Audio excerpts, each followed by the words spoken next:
Hello YouTube, my name is Spectral Soul, and I'm here to make kind of a guide let's play on how to make money in Fly for Fun universe. So, for starters, the real money in this game comes from buying and selling.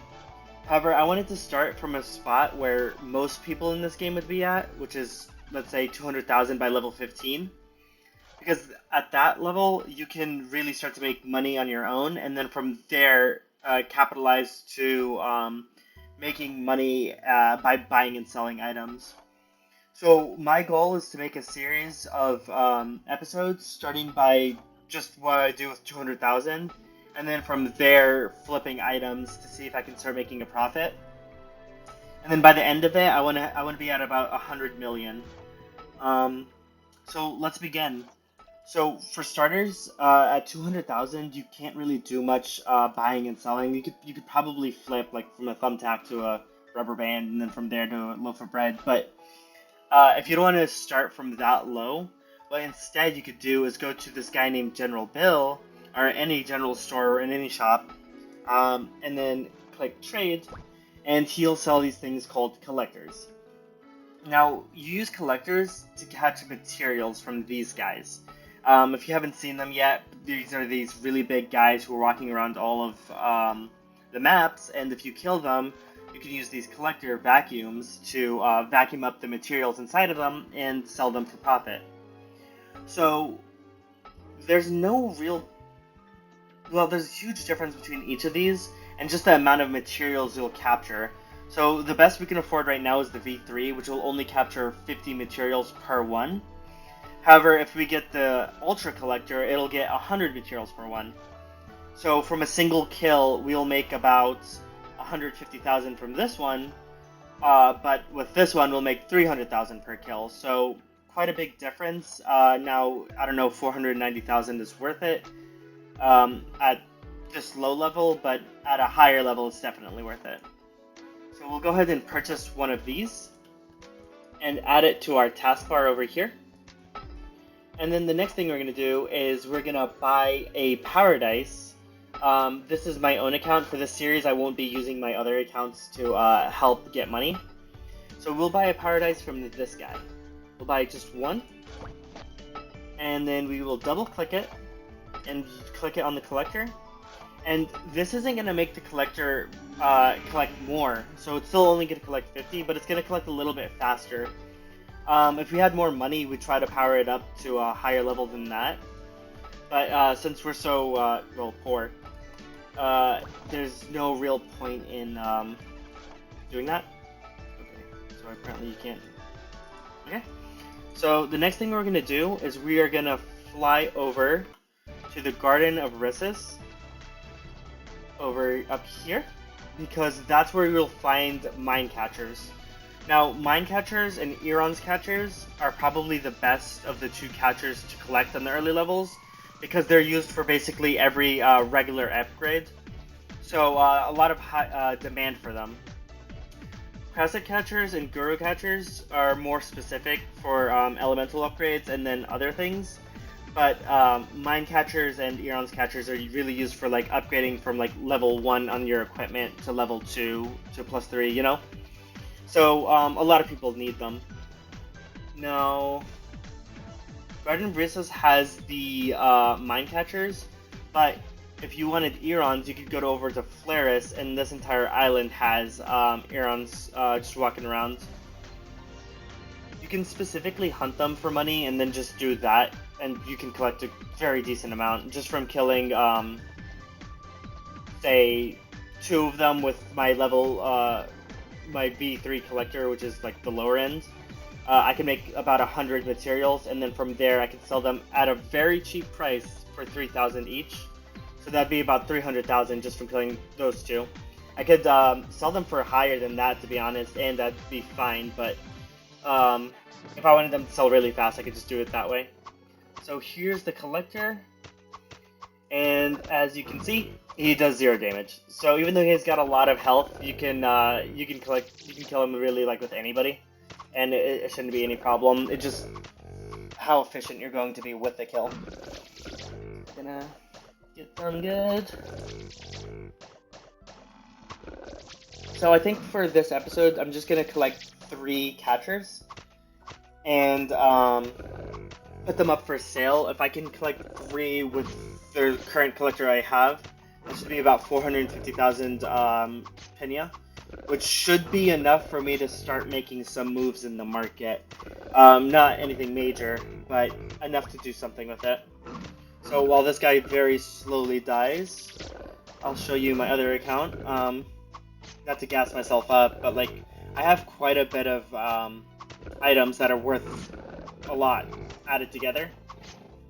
So I mean, what, this is 140 million plus.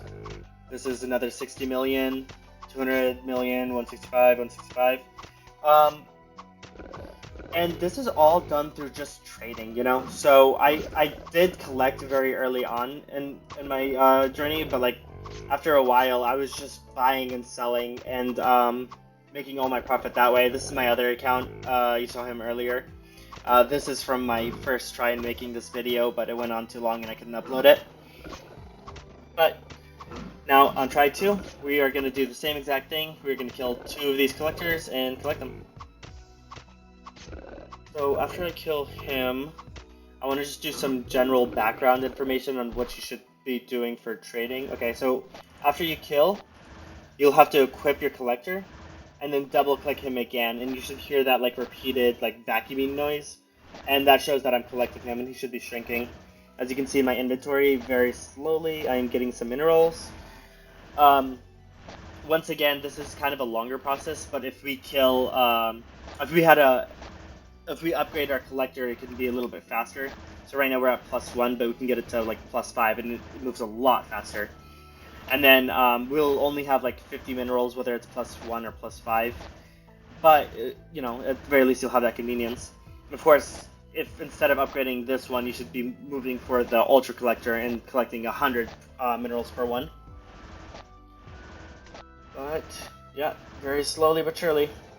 So the Ultra Collector is 5 million, but it's definitely worth it.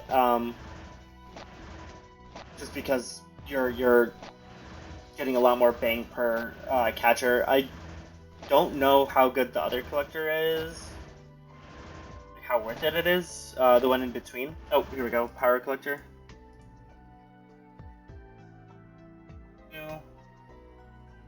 Alright, yeah. See, the information in this game is truly, truly, truly horrible. So you kind of have to do a lot of your own research and figuring things out. But yeah, sorry, vibing with the music for a second there. Ooh, there's a catcher, but it's right next to a. There's 2 catchers. Let's see if I can pull them away. Ooh. So another thing is you have to re-equip your equipment each time, but. Alright, and then we'll just step back for a second so we don't get killed. Alright, so just some basics about this game that I feel like I've met level 70s who didn't know this. But if you go to menu, and then you put private shop, you can open up your own shop. Most people know this, but if you get to level 30 and you don't want to sit there on your own, and after you name it, hello, you can press vendor, which will leave an NPC copy of yourself. That'll sit there and sell the items for you for like about 2 to 3 hours depending on your level.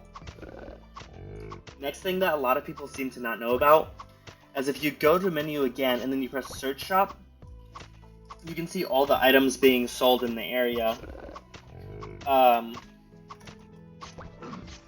And from there, okay, no comments being sold right now, which you can click on the item and put show location, and then you'll have a quest marker arrow pointing to where it is, and then in the map you'll also see where it is. This was in Flaris. So whenever you get an item that you're not entirely sure about the value of, or you see an item being sold and you think that it's a really good price, I really recommend that you take the time to search the shop and travel over to the people. So you're gonna have to teleport over there and then walk over there, but it's worth it. And from there you check how much they're selling it for, and then you do that for a few shops if there's more than one, and then from there you price your own item in the sale. And then another thing is if you're buying your own armor, do the same exact thing. Why? Because you know, a penny saved is a penny earned too. So you wouldn't want to spend the money. So we are 10 minutes. All right. So with that, we will collect. So I'm gonna limit myself to 2 because I think that this is pretty self-explanatory now that we've gotten them. You're just gonna keep on killing. You're gonna keep on collecting, and then from there you'll sell them and make a lot of money. But I think that what I want to focus on this series with is the buying and selling aspect, because I find that very enjoyable, and I think that's where the real money is going to be coming from. Sorry, he looked like he was coming my way, and I just wanted to make sure. So we'll go ahead and kill him, and then we won't bother with this guy, even though he's here. He's easy pickings. And then we'll just go back to the store and set it up.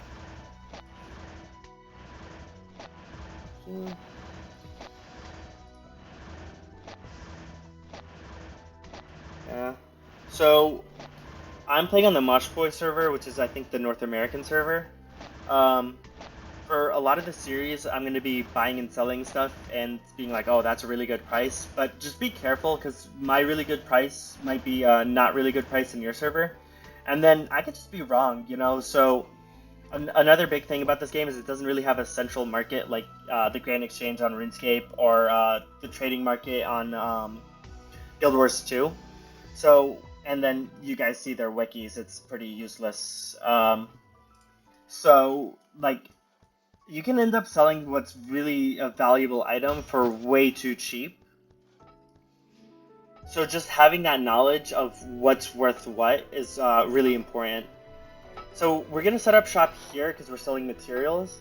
And here's the armor, weapon, and shield store where you actually will be upgrading your stuff. So this is just the most logical place to sell it. I see a lot of people selling it in the like main town hall area, which is fine. I think they'll sell just fine. But like just having a convenient spot where, oh, I'm here to sell or to buy something, and then having it just sitting right in front of you is honestly just like way too convenient. So I'm going to sell the V3 collector because that's not what this series is about. It's about flipping, but I do want it to be a general money guide too. So like you can literally keep this, collect all the way up until you have the ultra collector, and then just keep on going until you have the armor sets that you want. But it won't get you that premium shop items like right here. This is my other account. It has a pickup pet. That's 180 million. You're not gonna really get that just doing this. And then you know, the mounts that I have here, the high-speed flying machines. That's another 180 million. You're not gonna get that collecting materials. So I think I'm gonna center this really around buying and selling. So with that, I will set up shop.